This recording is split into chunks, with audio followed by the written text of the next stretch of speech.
আসসালামু আলাইকুম।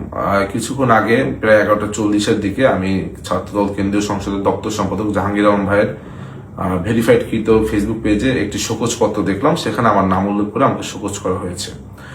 এরপর থেকে ঢাকা বিশ্ববিদ্যালয়ের বিভিন্ন শিক্ষার্থী, সাংবাদিক ভাইয়েরা, সারা বাংলাদেশের ছাত্রদল নেতাকর্মীরা আমার কাছে বারংবার জিজ্ঞেস করছেন, ফোন করছেন কেন আমাকে শোকজ করা হলো।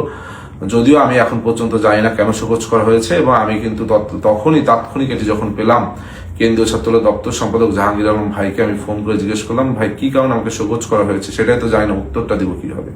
উনি আমাকে বললেন উনিও জানেন না, কেন্দ্রীয় ছাত্রদলের সেক্রেটারি বলেছেন, প্রেসিডেন্ট বলেছেন, এই জন্যই উনি করেছেন। এবং উনি আমাকে সাজেস্ট করলেন তুমি বরং প্রেসিডেন্ট সেক্রেটারির কাছে জিজ্ঞেস করো।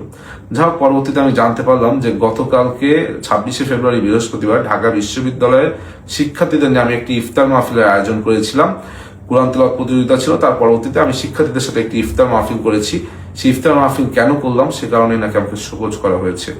আমি আসলে ব্যক্তিগতভাবে আমি গতকালকের আয়োজনটি এজন্যই করেছিলাম, যেহেতু এই দল বাংলাদেশ জাতীয়তাবাদী ছাত্রদল আমার প্রাণের ছাত্র সংগঠন।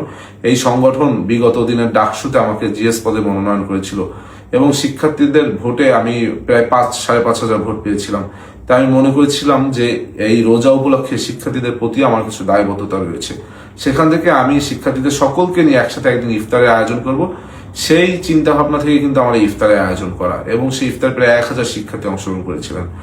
আমি জানি না যে আমি কোনো বড় ধরনের অন্যায় করেছি কিনা, যে অন্যায় কারণে শোকজ পত্রটা শুধু ফেসবুকে আপলোড দেওয়া হলো, এখন পর্যন্ত আমাকে ব্যক্তিগতভাবে জানানো হলো না, বা অবহিত করাও হলো না, বা পাঠানো হয়নি। আমি যদি আমার কাজের কারণে ছাত্র দলের কোনো ক্ষতি করে থাকি, তবে আমি ছাত্র দলের বর্তমান যে প্রেসিডেন্ট সেক্রেটারি, তাদের কাছে ক্ষমা সুন্দর দৃষ্টিতে তাদেরকে দেখতে বলছি। আমি এটা, তারা বলেছে লিখিত জবাব দিতে, আমি লিখিত জবাব চাইলেই দিতে পারতাম, কিন্তু আমি লিখিত জবাব দিব না। আমি দিব না একটি কারণে, সেটি হলো আমাকে ব্যক্তিগতভাবে এখন পর্যন্ত কোনো শোকজ পত্র আমাকে কিন্তু পার্সোনালি পাঠানো হয়নি।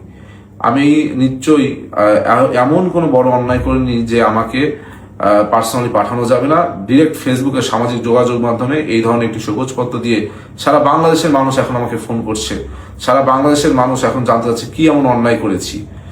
সুতরাং আমি আজকে আর কিছুই বলবো না। আমি কেন আমাকে শোকজ করা হয়েছে এই বিষয়টি জানালাম সকলকে। এবং আমি যদি এই কাজের কারণে, যদি আমার ঢাকা বিশ্ববিদ্যালয়ের শিক্ষার্থীরা, সব থেকে বড় কথা ছাত্র দলের সকল পর্যায়ের নেতাকর্মীরা যদি মনে করে আমি অন্যায়, তাহলে অন্যায় মাথা পেতে নিচ্ছি, এবং এই অন্যায়ের জন্য আমি ক্ষমা প্রার্থনা করছি। আর আপনারা যদি মনে করেন আমার সাথে অন্যায় হয়েছে, এটিও আমি আপনাদের কাছে ভাগ দিচ্ছি। আমি সবসময় মনে করি ব্যক্তির থেকে দল বড়, দল থেকে দেশ বড়। সবাইকে